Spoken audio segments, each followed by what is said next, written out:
Ümumdünya Səhiyyə Təşkilatının tövsiyəsi ilə gələn həftə ölkə boyu immunlaşdırma həftəsi keçiriləcək. Əsasən hər hansı səbəbə görə vaksinasiyadan kənarda qalan uşaqların peyvəndlərə cəlb edilməsi, əhalinin bu barədə maarifləndirilməsi nəzərdə tutulur.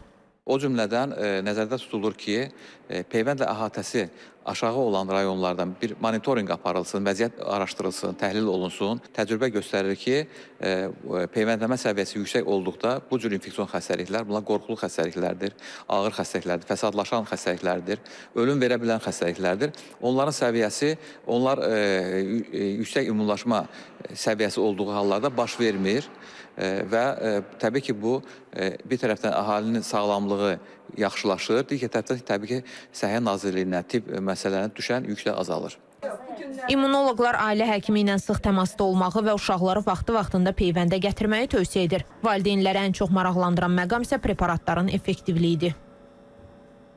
Əsasən immunizasiyanın sıx olduğu müddət yaşa qədər olan körpələrdir. Belə ki, 3 dəfə heksaksin peyvəndi ilə, 3 dəfə pnevmokok peyvəndi ilə, damcı poliomiyelit damcısı ilə və qızılca peyvəndi ilə yaşa qədər uşaqlar immunizasiyaya cəlb olunur. Bildirim ki, təcrübəmizdə hal-hazırda istifadə etdiyimiz heksaksin peyvəndi, hansı ki 6 valentli peyvənddir və özündə 6 xəstəliyi ehtiva edir. Azərbaycanda tətbiqinə başlayandan sonra valideynlər arasında peyvəndə olan marağın daha da artdığını əhəmiyyətli dərəcədə hiss edirik. Elə valideynlərin əksəriyyəti də artıq vaksinasiyanı tələb kimi deyil, övladlarının təhlükəsizliyi üçün zərurət kimi qəbul edir. Mən inanıram və vurdururam. Çox da razıyam. 1 yaş 6 ayına qədər olan bütün peyvəndlərini vurdurmuşam. Vurdururam nəvələrim, öz 3 dənə uşağım olub, üçünə də vurdurmuşam vaxtında.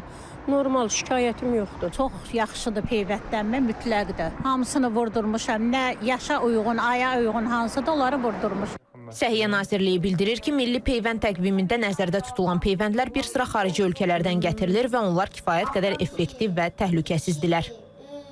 Elmira Seyfəddin qızı, Orxan Qurbanov, İTV Xəbər.